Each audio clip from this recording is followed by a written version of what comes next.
Common Blackbird के बारे में एक संक्षिप्त तथ्य फाइल जिसमें उनके आहार, उनकी उपस्थिति, कैसे और कब वे घोंसला बनाते हैं और बहुत कुछ शामिल है।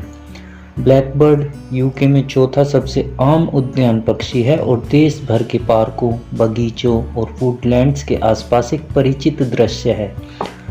उनके नाम के बावजूद केवल नर वास्तव में काले होते हैं, मादाएं गहरे भूरे रंग की होती हैं और युवा पक्षियों का रंग अधिक धब्बेदार भूरा होता है।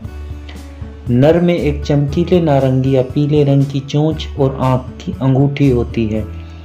ये मादाओं में बहुत सुस्त होती है और युवा पक्षियों में अनुपस्थित होती हैं। उनके पास 35 से 38 सेंटीमीटर का पंख होता है और वजन में लगभग 100 ग्राम तक बढ़ता है। वे अक्सर दौड़ने के बजाय उछल उछल कर चलते हैं और कभी कभी ऐसा करते समय उनके पंख गिर जाते हैं और उनकी पूंछ ऊपर उठ जाती है। ब्लैकबर्ड सर्वहारी होते हैं और अपने आहार को मौसम के अनुसार समायोजित करते हैं। बसंत और गर्मियों के दौरान वे लगभग विशेष रूप से कीड़े और अन्य अकशेरुकीय भोजन करते हैं, लेकिन शरद ऋतु और सर्दियों के दौरान वे ज़्यादातर जामुन और फल खाना पसंद करते हैं। उन्हें पोंछने की आदत होती है और खाने से पहले किसी भी गंदगी को साफ करने के लिए वे जमीन या घास के माध्यम से कीड़ों को साफ करने का प्रबंध करते हैं।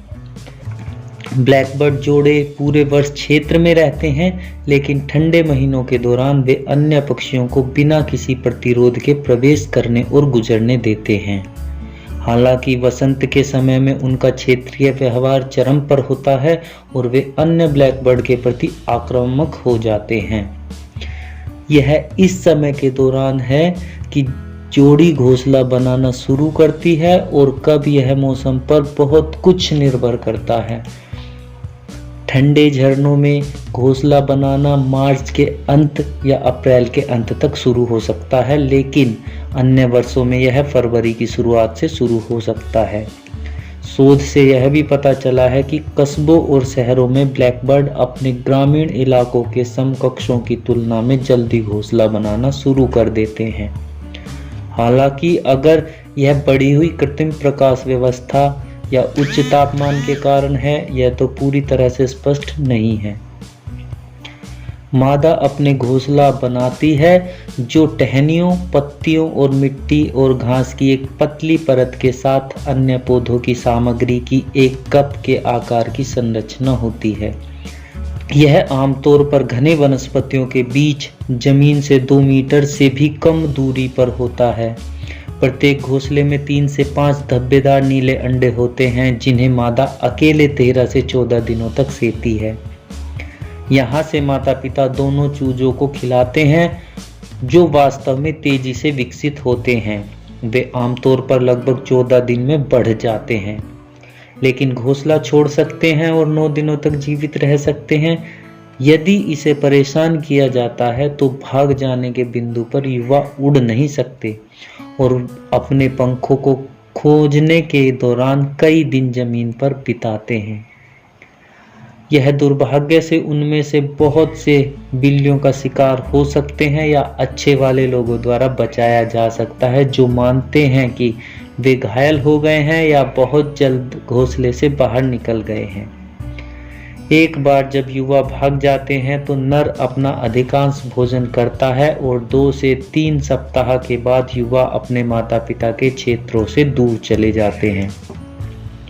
प्रत्येक जोड़ी एक सीजन में 3 या कभी-कभी 4 बेंचों का उत्पादन कर सकती है और वर्ष के अंतिम क्लच के साथ वे माता पिता के कर्तव्यों को थोड़ा और साझा करते हैं। प्रत्येक वयस्क छोटे बच्चों के एक हिस्से की देखभाल करता है, जिससे आने वाली सर्दियों में उनके बचने की संभावना बढ़ जाती है। ब्लैकबर्ड जीवन के लिए संभोग करते हैं और बाहर से पूरी तरह से एक पत्नीक लगते हैं। हालांकि हमेशा ऐसा नहीं होता है। अध्ययनों से पता चला है कि हालांकि एक जोड़ा एक साथ रहता है, उनके 17% तक अंडे आनुवांशिक रूप से उस नर से संबंधित नहीं होते जिसके साथ मादा मिलती है। यूके में ब्लैकबर्ड के लगभग 5 मिलियन जोड़े हैं और सर्दियों में यह संख्या 15 मिलियन पक्षियों तक पहुंच जाती है, जब कुछ स्कैंडिनेविया और पश्चिमी यूरोप से यहाँ आते हैं। बहुत से युवा ब्लैकबर्ड केवल 30% घोंसलों के साथ घोंसला बनाने की स्थिति तक जीवित नहीं रहते हैं, जिसके परिणाम स्वरूप युवा भाग जाते हैं। लेकिन यदि पक्षी इस अवस्था तक जीवित रहते हैं तो उनकी औसत जीवन प्रत्याशा 3.4 वर्ष होती है। अत्यधिक परिस्थितियों में वे इससे अधिक समय तक जीवित रह सकते हैं। रिकॉर्ड में सबसे पुराना जंगली पक्षी 20 साल और 3 महीने की उम्र का है।